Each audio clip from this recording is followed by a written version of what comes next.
Welcome to Waypoints, the podcast of Flyfishing Travel. With helpful travel tips, news and events, destination profiles, great stories, and expert advice from seasoned and experienced traveling anglers, this is your backstage pass to the world of fishing travel. Waypoints is fueled by adventure and brought to you by Yellow Dog Flyfishing, a hands-on specialty travel and booking company that delivers the industry's very best insider knowledge, logistical support, and trip preparation. Freshwater or saltwater, international or domestic, Yellow Dog has you covered. And now your host, Yellow Dog founder and director, Jim Klug. So welcome to this episode of Waypoints.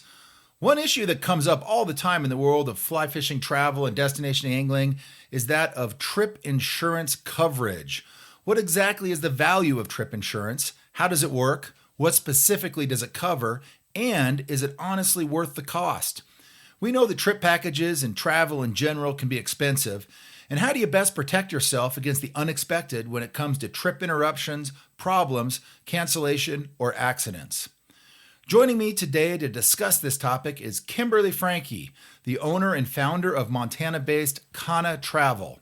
Kanna is a travel agency that specializes in trip logistics and trip insurance for adventure, sporting, and outdoor travel, with a specific emphasis on fishing and hunting. So Kimberly, thanks for joining us today. Thank you so much, Jim. It's great to be here. Well, we're excited to have you. So Kimberly, you don't sound like a Montanan. Tell us a little bit about yourself and your background and where you come from. Definitely. And it's kind of a funny question that I get quite a lot, actually. You'd be surprised. I typically say I'm from down south, but it doesn't usually fly.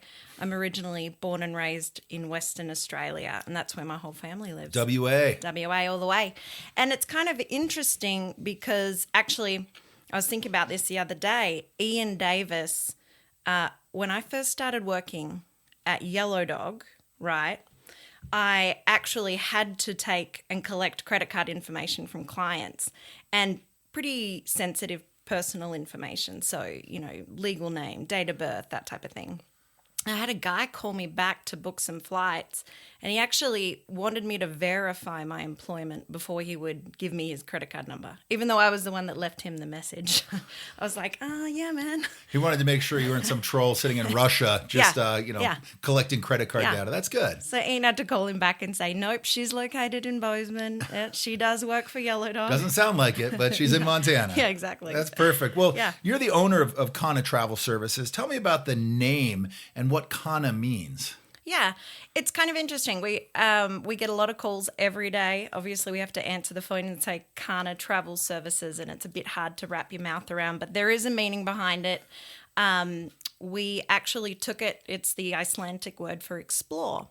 And kind of at the heart of what we do, obviously, is exploration, but we also really like this idea of finding a new place, finding and drifting through places, and the ability to kind of get outside yourself a bit more. And so that's where we got the name from. Nice. Icelandic for explore. That's a great name, Kanna. So Kimberly, you mentioned that you used to work at Yellow Dog at one point, but now you've started your own company that is different than Yellow Dog. You don't actually book the fishing packages or the trip packages, but you really focus on travel logistics, the airline ticketing, hotels, things like that. How did you start the company? How did it kind of come to be that you split off and began offering these types of services? Yeah, well, working at Yellow Dog, I could tell that there was a need in the travel industry, specifically for outdoor and sporting travel, for a full-service travel agency, kind of like what you said, that offers flights, travel insurance, those sorts of things, that could be used not just by travelers, but also by booking agents, so like a Yellow Dog, lodges, outfitters, even guides perhaps that have those clients they book every year that need help getting their clients to and from a certain place. They just really want to focus on doing what they're good at, and we're really good at what we do. So we really found that there was a spot for that. And and it fits really well within the industry. Well, that brings up a good question, though. And let me ask you a direct question on this. In the age of the internet, is the traditional model of a travel agent that books, tickets and flights and hotels, is it still relevant? Is there still a need for it and a demand? Yeah, and I hope so, right? Because it's my job and we hire people. So, yeah. Kind of. I guess sometimes there is and sometimes there isn't. And it really depends on the type of travel that you're doing. The specific travel that we focus on, I would say, yes, most definitely. If you have a very tight logistics for transferring and getting to a location to then get onto, say, a shuttle of some kind or a boat transfer, if you don't make it there by a certain time, you don't get to fish for that week. And so what Expedia and these other online booking platforms can't offer is the experience that we have. I mean, we send people... That insider knowledge, really, of the destinations. Yeah, that says, when you have an hour going down through Houston, it's not going to be enough because this is always late in February. That's right. And basically, I mean, the demand there comes from people that don't just want to book on a hotels.com or an Expedia or a Priceline. They actually want to be working with someone that knows their destination, can tailor exactly what they're looking for. And we'll talk about this a little bit more in the program, when there's a problem, you're not calling an 800 number, getting put in a 2-hour queue and talking to some call center in a foreign country. They're talking to you or your staff. Exactly. And I would add to that, when you probably will have issues at some point, right? I mean, today's the day of, this age of travel is very, it's not as predictable as it used to be. And the airlines are really, they're different in their approach to how they get sales. And so they don't really care if they're canceling your flight. They don't really care if, your flight number changes and all of a sudden you're at the wrong gate and you're super confused and who are you going to call? So we find for these types of trips, it definitely helps to have somebody that's in the know. And I like to think of it, right? I send and work with people going to Christmas Island, handful of times during the year, handfuls of people. And for a guy that's going for the first time, he's been there a whole number of 0 times. Right. So we love that we can share experiences from other travelers, share their preferences, and we can talk a little bit about what people didn't enjoy about their travels. You've got that insider knowledge that's specific to the destinations. Yeah, exactly. And these sporting destinations, which is big. Okay, so there is still a need for specialty travel agents, and you've been doing it now for a lot of years, booking flights and arranging itineraries to get anglers, and I would also add hunters in a lot of these examples, from point A to point B. Sporting travel is what you're focused on. But you've also become an authority on trip insurance and medical evacuation memberships, what we like to call risk management solutions for travelers. So tell us how this works and tell us what exactly trip insurance is. Yeah, travel insurance is so exciting. I would like to note that. It's pretty exciting. A lot of people love to hear about it. So, it's intended to cover losses that are incurred either before your trip goes or during your trip. And it's designed essentially to cover those things that you're not going to get your money back on, and a way to recoup costs. So it's coverage for the unexpected. Coverage for the unexpected. Because anybody that books and plans a trip, it might be 6 months out, a year out, they're looking forward to it, they've bought their gear, they've got everything lined up, they've got their time off, they've got, mom and dad coming in to watch the kids for the week, whatever it might be. They're going, right? They're excited about it. But then all of a sudden the unforeseen happens. And this is coverage that essentially protects against that. Right. Or you're on your trip and something happens. So it could be where you have a planned day of fly fishing that's non-refundable and there's a lightning storm and there's really nothing you can do about that. Lodge calls it for safety reasons and you're not fishing. Exactly. You're not fishing that day. And this helps protect you and oftentimes reimburses you in those events. Exactly. Got it. So that brings up a question, though. I mean, trip insurance, you see the term thrown around a lot. When I go to delta.com, for example, and I book a ticket, the exit question is, for $23, do you want to insure your flights and buy trip insurance coverage? So talk to us a little bit about how these differ. You're talking about a travel insurance or trip insurance policy that kind of covers your entire trip and what's related to it versus something I could find on a website or delta.com or whatever it might be. Yeah, and that's something relatively new. I want to say I hadn't really seen it until just the last couple of years, but they're trying to just get more money from you. It's really not that great of a coverage. For the type of trips that your listeners are doing, you really need to think about what it is that you want to be covered for. And a lot of the times what happens is people click on that and they say, yeah, why not? It's $30 or $40. But what they're thinking of at that point is how cheap it is. They're really not thinking about whether or not it's actually going to cover them for, say, that lightning example we just gave. Right. And that might be coverage on your airline ticket and your itinerary specifically, and with just certain things that are attached to it, right? And It's not coverage on your entire trip. And it's airline specific usually. Right. Right. They're not all created equally, that's for sure. So you're saying there is a big difference when it comes to coverages and protection, and it kind of depends on the company or, in fact, the policy that you're working with or that you've purchased. Yeah, right. And it's not apples to apples in this scenario. You'll work with, say, a Delta who deals with one agency versus American who's dealing with someone else versus an international. So say you're booking flights direct for, say, Qantas in Australia. They're going to use an Australian-based insurance company. Well, that has to be fun to file with. Right? Yeah. Okay. Well, this is going to help our listeners right here, because what I want to do now, and this is going to bring home how travel insurance and trip protection may help you in the event that you're on a fishing trip or an outdoor recreation related trip. I'm going to give some examples right here, and then you talk to me about it. Okay, I'm going to give you some specific examples of potential problems or reasons that a trip might be canceled, interrupted, or cut short. I want you then to tell me if this kind of scenario would be covered under a policy that you would recommend. How's that sound? Right. All right. So everybody's going to be able to understand this, and this is good information for our listeners right here, because I know people are still kind of trying to figure out, okay, how does this apply to me? So here's scenario one. All right. 2 days before my week-long bone fishing trip begins, a hurricane develops, and it's predicted to hit my destination dead center, because it's going to pass right over the island to where I'm headed, okay? Yeah. My booking agent notifies me that the lodge is evacuating. They're canceling trips for the next week. Yep. The immediate future, I can't go. The trip is off. Am I covered? Yeah.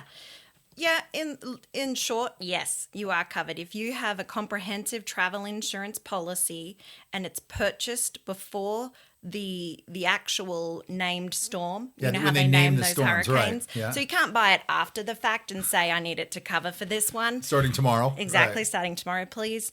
But if you're purchasing it prior to then, and it is where you're going to be unsafe, or the place you're going to can't actually have anybody there. Yeah, they've evacuated. They've gone. They're closed. Then yes, that's going to be a covered. covered reason. That's key. And especially if you're, let's say, headed to the Caribbean in the fall, you definitely want to have that kind of coverage. Exactly. And one of the things we're starting to see more and more are these strange storm systems that come in. They're not even necessarily hurricanes, but they do blow in, and it could blow in for a day.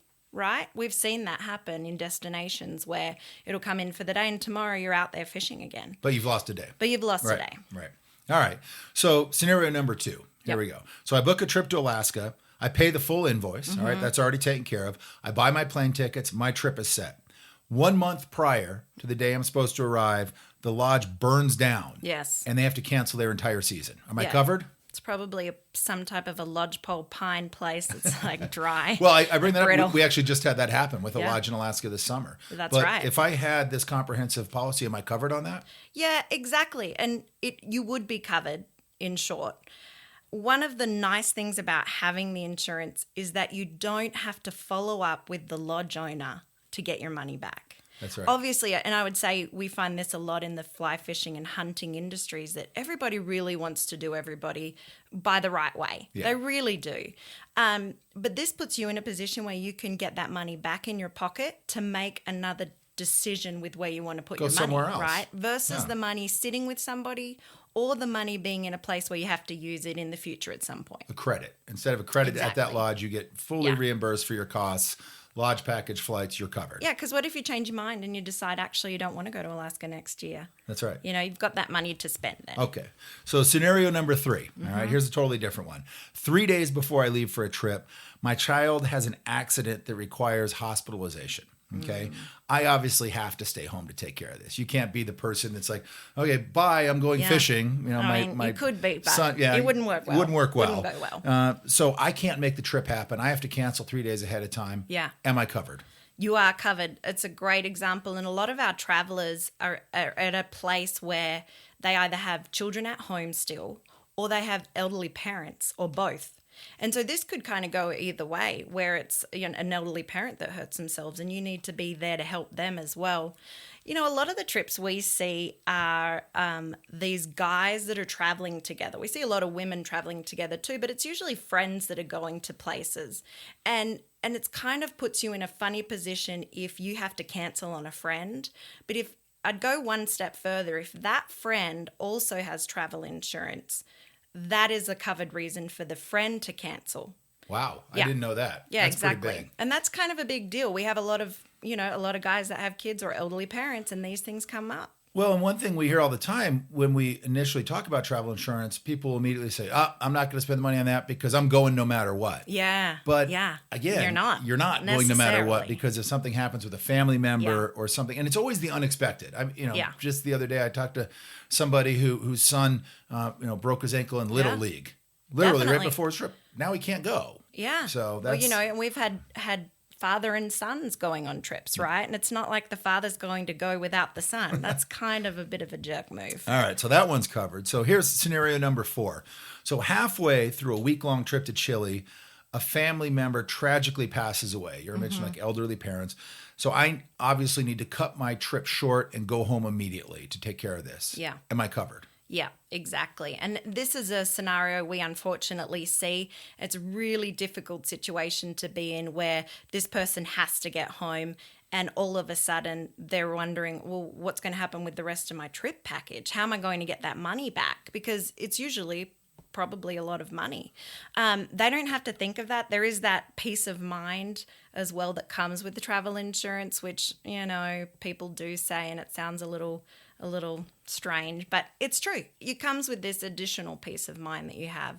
And I would say again, if your friend has travel insurance, say he's down there fishing with you and decides to go back with you, he would also be covered under that reason. That'd be a nice friend. That would be a really nice friend, actually. Be a lovely friend. All right, so here's the next scenario. So a few days before I depart on a trip to the Seychelles, all right, a massive business deal presents itself with my company, okay?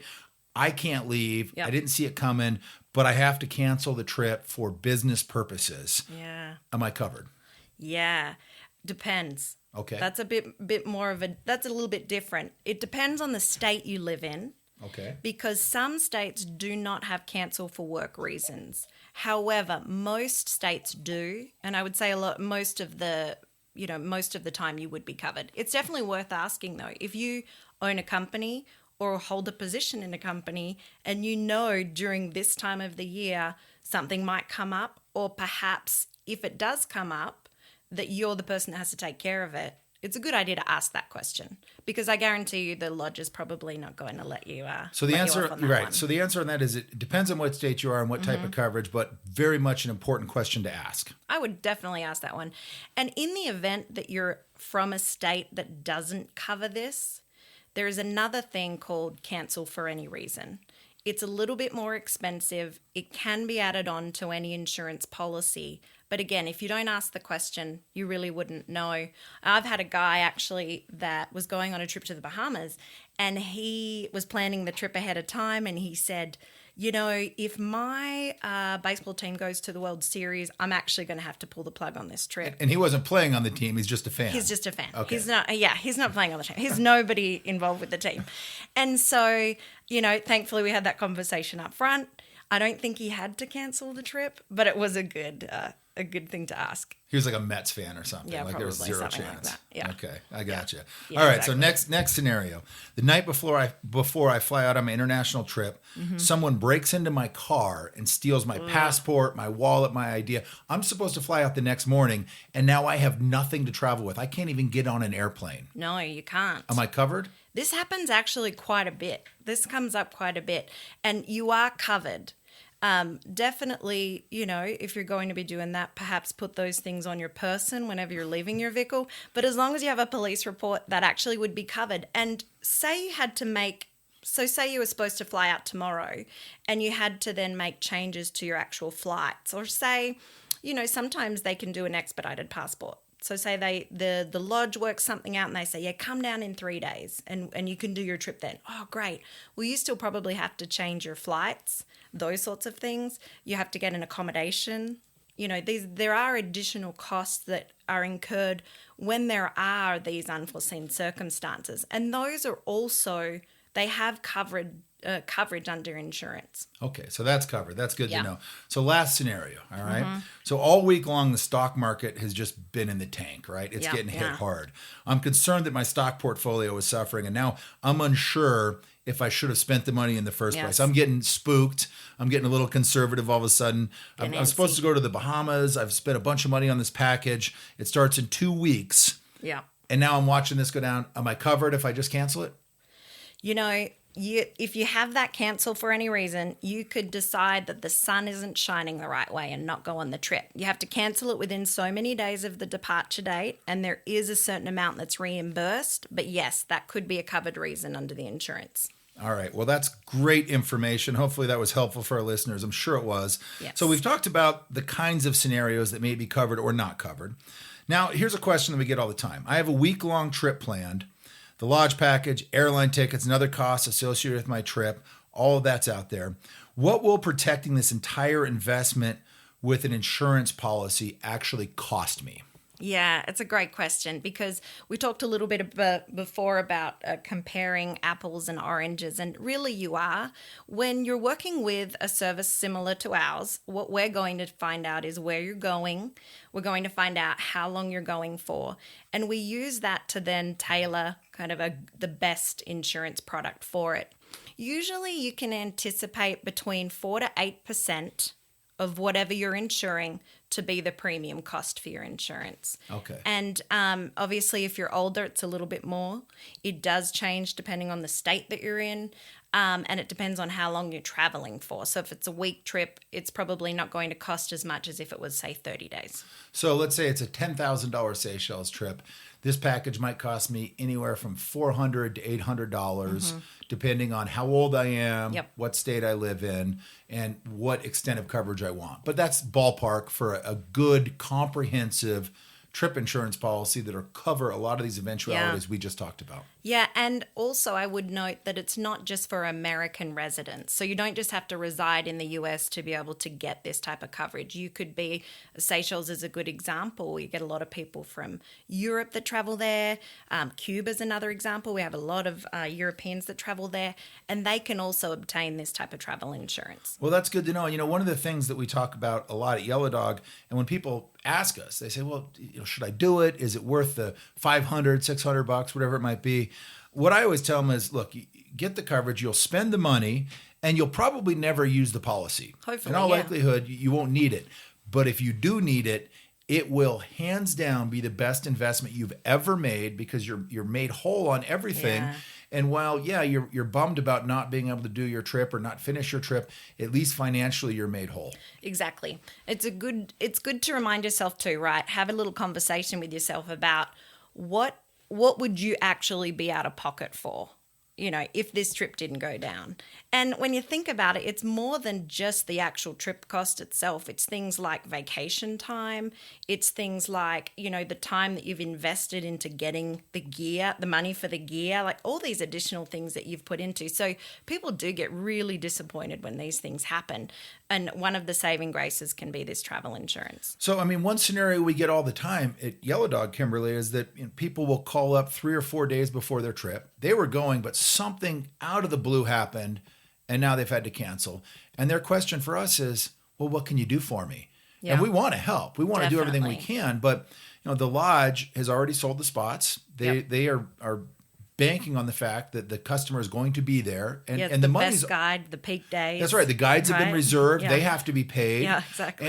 And all the money at that point is now gone to the lodge. So they've got it. They're not going to give it back last minute because they can't resell the spots. No. That's a big thing. And when people ask us, well, what can you do for me? Help me out here. Yeah. We want to, but our hands are oftentimes tied. And our first question is, well, you have trip insurance, right? And if they do, everybody breathes easier. It's a good thing. It kind of saves the day. When they don't have trip insurance, the answer oftentimes is, well, there's really nothing we can do for you. I'm sorry. It's such an unfortunate place to be in. When you're in that situation, though, I do think you realize the value of working with a booking company that has a great relationship with these guides and these lodges, because they're the ones that can say, hey, you know, maybe I've got another spot, another person that I could fill this space, or randomly someone emailed me and they're excited and they want to do this. And they really can try to work with you to work out a deal because they do want to make it right.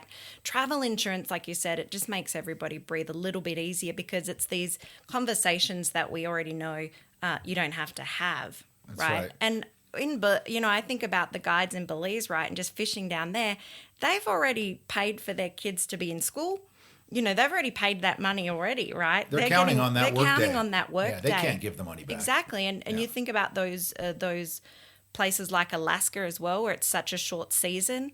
They have to make that money in such a short amount of months. They have zero flexibility right? on refunds. And so it's a really hard place to put them in too when you say, oh, this came up. And they're like, yeah, but if I don't keep this money, our program might not go next year. That's right. So travel insurance really does save a lot of people, not just the traveler. That's right. Tremendous peace of mind, great coverage, and worth having. So that's all really good information on trip insurance, Kimberly. But now I want to shift gears a little bit, and I want to talk about a different and separate kind of coverage that travelers may also want to consider, especially when they're leaving the country. This is medical evacuation coverage. So what's the deal with this coverage, and how does it differ from regular trip insurance? And depending on the specific trip or destination, do people need both types of policies? Yeah, those are great questions. And it's kind of funny because I would say probably the most well-known evacuation company out there is a company called Global Rescue. And they have a really great, really cool ads. So people are kind of more excited to buy this evacuation stuff than they are to buy travel insurance. Right? Yeah, it's a little bit fancier. They got guys like rappelling down mountains to help you out. They email out cool stories where they rescued people from the middle of nowhere. Because they do. Yeah, exactly. So a lot of Yeah. people are like, sign me up for that, just because they think it's super exciting. But they are two different things. And I actually just talked to a guy about this today. He's heading off to Bolivia, and he wondered why we had talked to him about travel insurance and about this evacuation coverage. The difference is one is going to be an insurance company that insures you for these unforeseen circumstances and gives you a reimbursement. If you have to cancel or cut your trip short. Right, for one of those reasons. Whereas the evacuation membership is going to be the logistics and covering the cost to get you out of a place where you're sick or you're ill, or perhaps you've died and you need to get home. So here's my question. All right, we get this a lot. We bring up Global Rescue, and we have a lot of personal experience with these guys. They're a phenomenal company. Yeah. But when we talk to people, let's say going to Bolivia or Tanzania or the Seychelles, wherever it may be, we talk about Global Rescue, and they say, my super high-speed platinum card offers snazzy jets service, and they're going to, they've got me covered on this. I don't need to buy it. Right. Is that true? Or we have a lot of people who actually travel a lot for work. So their company pays for them to have some type of a evacuation coverage. And that's a little bit different than what you're seeing with, say, a Global Rescue. And we can just use Global Rescue as an example since it's pretty familiar to a lot of people. And the difference is that one is just a plane. It's kind of like having your own paramedic, your own EMT on call, where they'll come and get you wherever you're hurting, but as long as it's at a runway. So part of the problem with that is that if you're in the jungle and you hurt yourself, you've got to find yourself to get to an actual runway where they can land that kind of equipment. You basically have to evacuate yourself to a place that they can access. To that might be a larger city or a larger airport. Yep. It kind of begins and ends where there's infrastructure. Exactly. And we talk about these people love to fish, right? Because the fish are in the most beautiful places, but they're not easy to get to. They're remote. Yeah, Sometimes remote as hell. Right? Yeah. And we talk about infrastructure, and we also talk about how remote in nature it is, because you could go to a place that's pretty busy or that could have access to things, but the infrastructure might not be there. And so if that's the case, you probably want to get back to the US pretty quickly. Yeah, and a lot of these quote unquote medical evacuation services will be at the nearest city. It doesn't really provide point to point rescue services or assistance services and logistics, right? That's right. So this is the difference. One time I was in Paris, actually. I was flying over to Morocco, and I get a call from my friend. She says, "Oh, our husbands are hunting this weekend. And I haven't heard from them." And I said, "Oh, I'm in Paris. I can't actually help you." And she says, "Oh, who do I call?" And I said, "Oh, I don't know. Do you think they'll probably get out at some point?" That's an example of how most people probably rely on their loved ones to take care of things, right? But what a global rescue is going to do is they'll actually be the one you can have a conversation with that says, you know what, we're working with this particular person to get you from this place to this place. We've been in touch with your emergency contact. They know exactly what's going on. I think this is a really good option for a lot of people who travel without their spouses, who want to give them that peace of mind, because it really is a comprehensive type of service. It's not just, rappelling out of a helicopter. Well, and I'll give our listeners an example of that. I mean, as someone who has talked up and sold global rescue policies for a lot of years, and I'm a believer in global rescue, I was always the person that was recommending it. I never thought I would be on the receiving end of that. And 5 years ago in Bolivia, I unfortunately suffered a pretty severe accident that was a head and eye injury that was pretty intense trauma. Now, global rescue was the plan.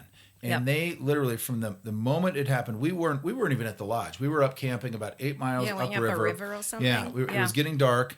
Bad accident. Yeah. Always have a sat phone with me. So I'm literally unconscious on the side of the river.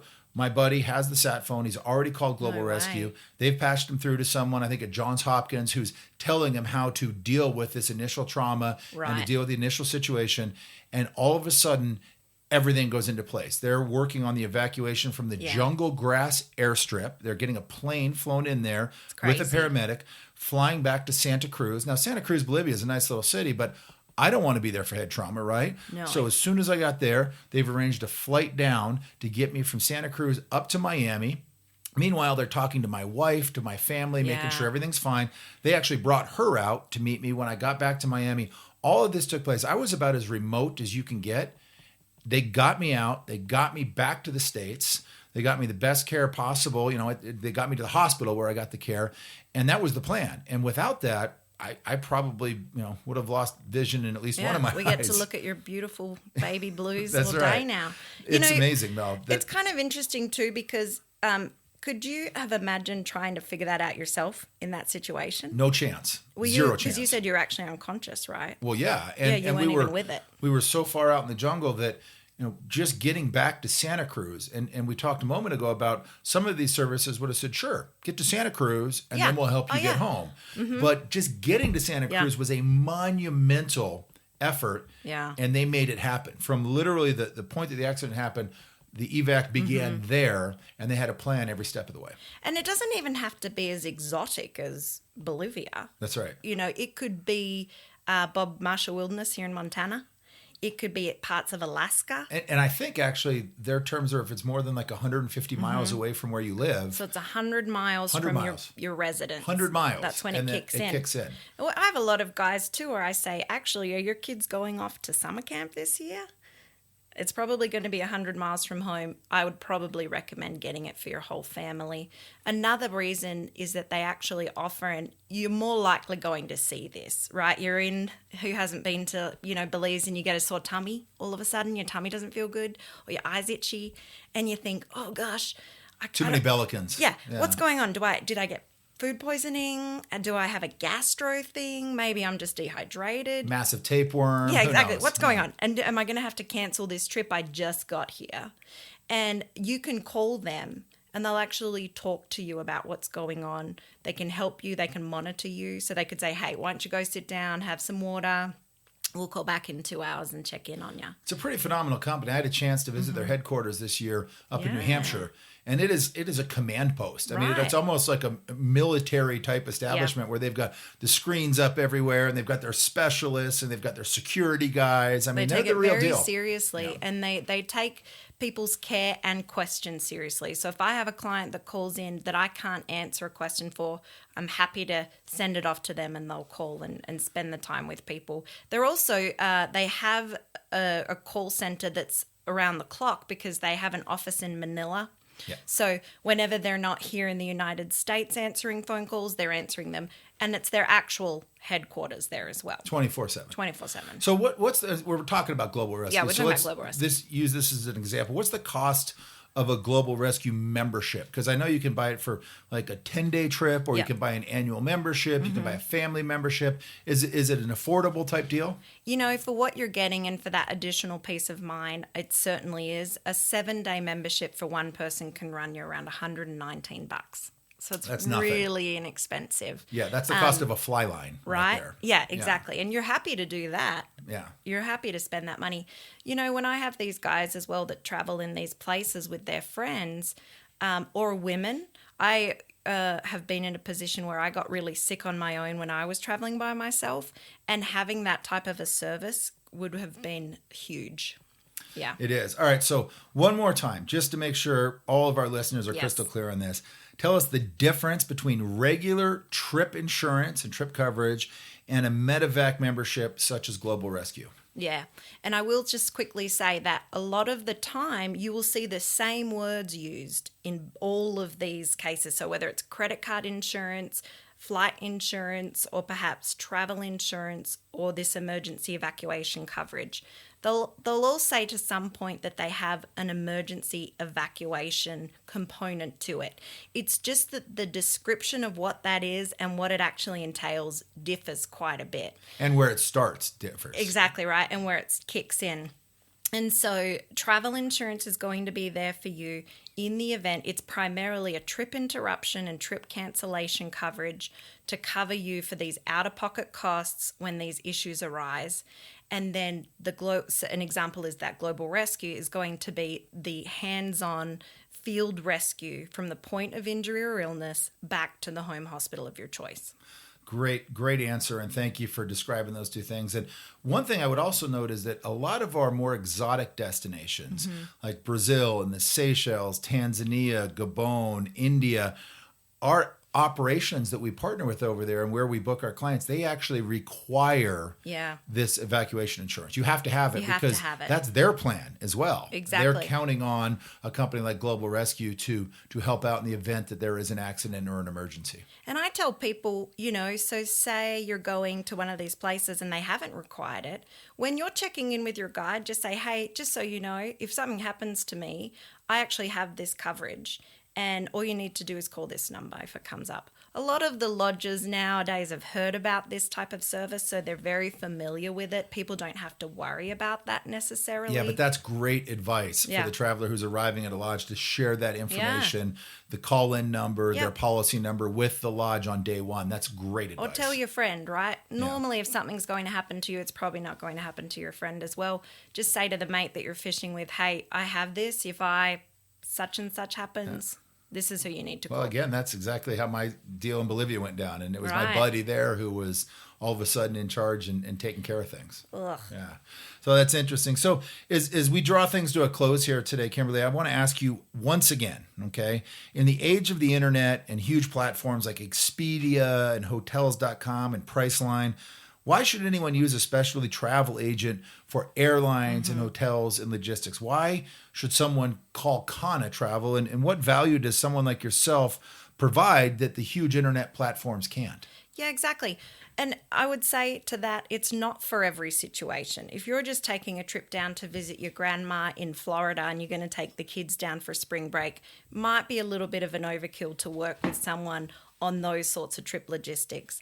But if you're actually going to we talk about Tanzania or these other destinations that are kind of far, not only far off the grid, but also cost a lot of money to get to, I would hope that most people who are investing that type of money would want to talk to people who have experience with sending travelers to those places that are also a phone call away or an email away. I mean, we're located here in the United States.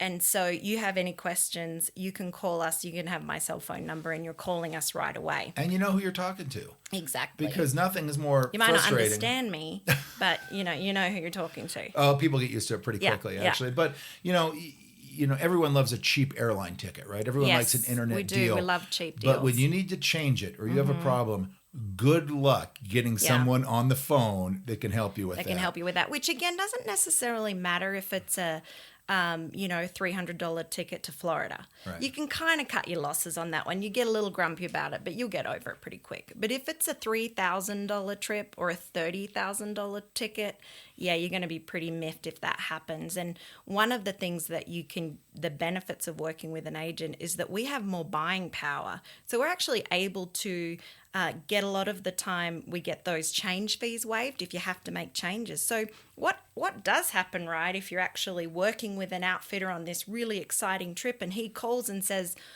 honestly, can you change your dates by a week? Because it's going to be better.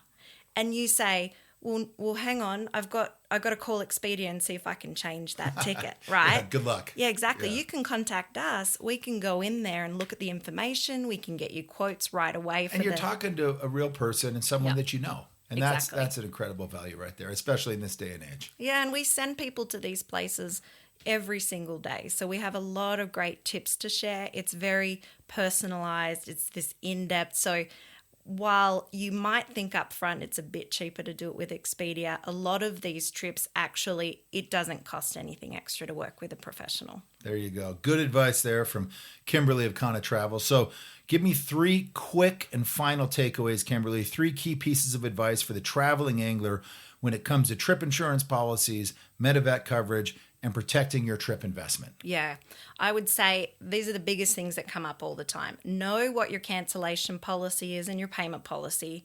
That way there's no surprises if you have to cancel or if something changes and all of a sudden you're no longer able to get that money back. Also, I'd say if you think you're covered by something, so say a credit card that purchased the flights or, it's something arranged through your office, like an emergency evacuation, make sure you actually find out what that is. Ask a couple of questions and dig in deep, because if you actually have to rely on that and it doesn't have coverage, you're probably going to be kicking yourself that you didn't. And one more, definitely, I always say if you can, work with a booking agent, because they have these insider tips and tools along with these great relationships with the lodges. I mean, they're friends with these guys. They talk with them every single day. And so you gain and you garner so much more from that type of an experience. Well, that's great advice. And thank you so much for sitting with us today. So that's it for this episode of Waypoints, the podcast that is 100% dedicated to travel, adventure, and exploration.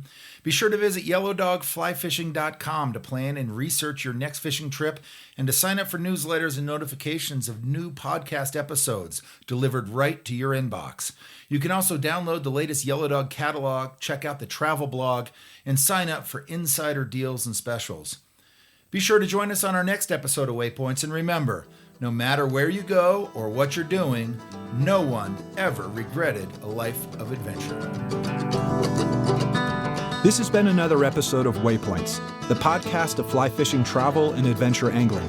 Thank you for joining us, and be sure to visit yellowdogflyfishing.com for more trip updates, travel news, expert advice, and adventure profiles.